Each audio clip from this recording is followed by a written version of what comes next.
You ask Tiger to solve. This deals with linear equations with one unknown. The final result is r equals -1/46.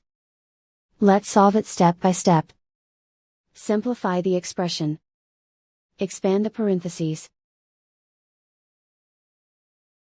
Multiply the coefficients. Simplify the arithmetic. Group all r terms on the left side of the equation. Subtract 2r from both sides. Group like terms. Simplify the arithmetic. Group like terms. Simplify the arithmetic.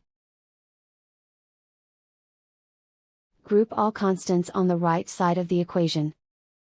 Add 30 to both sides. Simplify the arithmetic.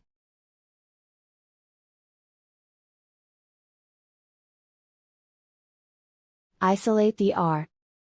Divide both sides by 46. Simplify the fraction.